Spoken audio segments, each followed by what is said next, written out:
you want, we've played we are playing 2024-2025 season, and we've done the 2024, and we are left with the 2025.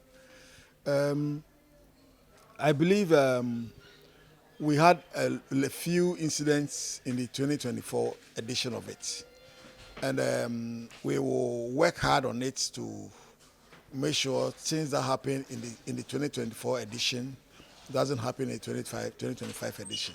And we are expecting a very good season, yeah, more especially in terms of patronage, in terms of sponsorship, and in terms of coverage.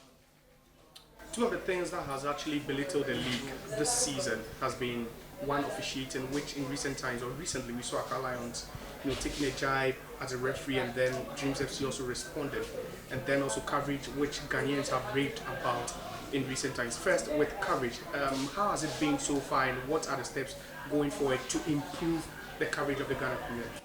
Yeah, with the coverage, I think we made a stopgap, and then we brought AFA that produced and then broadcast by Metro, Globe, and others. We couldn't have left it hanging when we were in discussion with Star Times as in continuation of our old marriage. It was our wish that we would have continued as a status quo, but you cannot do that. These are two big institutions, and the I's might be dotted and the T's might be crossed. Until that is done, we cannot see ourselves working, because it's bound with legalities, whereby at the end of the day, one will be calling the other to the court, and that kind of thing. So it's unfortunate we denied our viewers the opportunity to watch their games on Star Times, but as I believe, we are working on it, and hopefully second round we will have a full coverage. Now about officiating, what do you have to say about the recent state of officiating in the Ghana Premier League? I would say Ghana was hit with this number 12 and as expose, and all our top referees some were suspended, some were banned, and we had to go back to find referees. That is where we introduced Catch Them Young refereeing. And as I speak to you, something that we started here and we made a flagship program here is all over in Africa. Senegal, Burkina, Nigeria, everybody is catching up with the Catch Them Young refereeing. So I think we've done something that we need to be applauded. After that, we put them into the system, and then we have some old ones that were in the class 1, and those kind of things also came up, like Franklin Akumate and co. And then we have some old guys, Bulu, Laye, Atimaka, Patrick, Yao Bless, and then Hansen. Unfortunately, refereeing is something that FIFA most of the times changes the rules of refereeing, especially on penalties. Now I'm being told when the ball hits the body before it hits the hand, it's not a penalty. When the hand is hanging, it's not a penalty. There are so many new measures put into penalty. And then what you and I know is that when a ball hits somebody's hand, it's a penalty. When somebody catches the ball, it's indirect. There are so many things that have changed. So we will always be fighting the referees. We will always be fighting the FA and accusing the referees. But I believe that most of the accusations, some if we know much about refereeing, we will not accuse ourselves. And then others are like something that could be managed. My club, Port City Football Club, we've not complained of any referee in all these 12 league matches we've played. Even the FA Cup that we play, we've not complained about any referee. The only referee who said we were not happy with his decision was the first leg match against Atra Divisa at our home ground, where they equalized with a goal perceived to be an offside.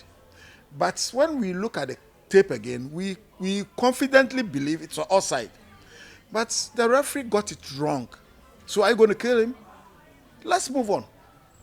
Yes, most of the time they get it wrong. It's not intentionally.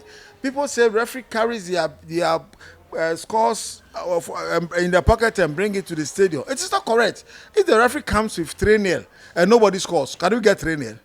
So that is it. Finally, let's talk a bit about Black Stars, and I would love if you would educate Ghanaians, on the news circulating that the GFA owes Otto Addo for 4 months, which you clarified earlier on, but for the purposes of TV, you can also make clarification.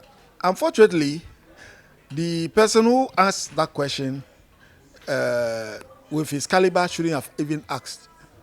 I will spare a serial caller or somebody hearing, just listen to the radio to make that comment. But if you're a sports presenter, you don't make such comment, because Black Stars is not the paymaster of Otto Addo. It is the Ministry for Youth and Sports that pays Otto Addo. And also, there have not been any case that we've heard that Otto Addo have gone to the GFA and said, Keto Kreko, I've been paid for November, I've been paid for December. There have not been any case. And thank God we don't have a share in his pay, whereby if it's not paid, we will know. So I don't think it was a good question, because we don't pay Otto Addo. But were you content that he's staying? Are you happy that Coach Otto Addo is still at his post after we missed out on the AFCON? Seriously, Ghanaians were complaining about Otto Addo. And then some were saying he's not a top coach. And if you ask somebody who is a top coach, some of the analysis that makes one a top coach is a coach who have qualified a team to the World Cup. Otto Addo qualified a team to the World Cup. Somebody said it was only 2 matches he played, and even that one was draw. And these same 2 matches, Mourinho could have lost. Ten Hag could have lost. Carlos Huang could have lost. So whoever does that is a top coach, and he finds himself there. He came in for 2 things, for AFCON qualification and then for World Cup. Unfortunately, we performed abysmal at the AFCON level. We could not qualify. It's very shameful. But in the World Cup, we are leading our group, and we need to concentrate to qualify. Ghana have changed about 5 coaches on a trot. And all those 5 coaches, apart from Kwesi Appiah, whose contract expired, all of them have to pay compensation. Where do we get that money? So I think if you allow Cisse and other top coaches you see, they make mistakes and they correct their mistakes, and then they come and be who they want to be. Otto Addo doing the World Cup and we don't qualify.